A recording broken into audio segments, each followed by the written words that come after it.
ગાય school અને colleges open થવાના હવે ગણતરીના દિવસો જ બાકી રહ્યા છે. જો તમારે પણ સ્ટેશનરીની કોઈ પણ વસ્તુની ખરીદી કરવાની બાકી હોય ને તો આ રીલને પૂરી જોજો, બધી ડિટેલ તમને વિડીયોમાં બતાવીએ. જો આપણે શરૂઆત કરીએ, આ ચોકડાવાળી નોટબુક્સ છે જે 25 રૂપિયાની શરૂઆત થાય. 4 લાઇનની છે, 200 પાનાની 25 રૂપિયાની શરૂઆત થાય.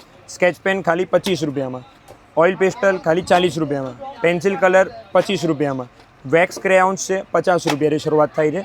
આ બ્રશ પેન છે જે 440 વાળો છે, હોલસેલમાં 350 રૂપિયામાં પડે. આ પેન્સિલ્સ છે ડોમ્સની 500 રૂપિયાની એમઆરપી 350, આ 500ની એમઆરપી 350, આ તમારે 600ની એમઆરપી 430 રૂપિયા.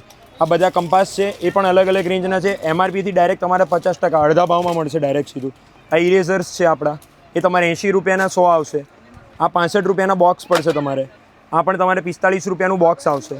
આ તમારે આખું 150 રૂપિયાનું પોસ્ટર કલર આવશે.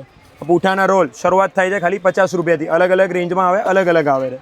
આ પાઉચ એમાં અલગ અલગ સાઇઝના અલગ અલગ આવે છે. શરૂઆત થાય છે નાની સાઇઝના 150, મોટી સાઇઝના 200થી. મોટા સાઇઝના ચોપડામાં જોઈતા હોય તો આવી રીતના એમાં 200 પાના પૂરા ચોપડા જોઈતા હોય તો આપણે એ તમારે 30 રૂપિયાની શરૂઆત થાય છે. 30 રૂપિયા, પછી 35 રૂપિયા, 40 રૂપિયા, એ પ્રમાણે અલગ અલગ રેન્જના આવે છે. અને આ છે તમારે ક્લે.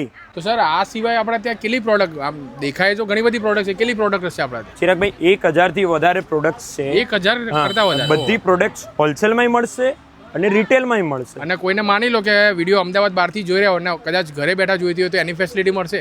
ઘરે બેઠા બેઠા પણ વસ્તુની ફેસિલિટી મળી જશે. તમારે ખાલી માત્ર નંબર આપેલો છે એની ઉપર મને વોટ્સઅપ કરવાનો રહેશે. જે આઇટમ જોઈતું એનું લિસ્ટ મોકલી દો, એના ફોટો મોકલી દઉં, તમને રેટ કાર્ડ અને રેટ લિસ્ટ આખું બનાવીને મોકલી દઉં. તમે ડન કરો, માલ તમારે ત્યાં આગળ પેમેન્ટ ઓનલાઈન, તમારે આખું પતી ગયું. અમદાવાદમાં તમારે વિઝિટ પણ કરી શકો છો અને તમારે ત્યાં બેઠા પણ માલ મળી શકે. અને વસ્તુ છે ને તમને હોલસેલમાં મળશે અને રિટેલમાં મળશે. એના માટે તમને કોન્ટેક્ટ નંબર દેખાતો હશે. સ્ટેશનરીની A to Z વસ્તુ તમારે લેવી હોય ને તો એકવાર મુલાકાત કરી લેવી.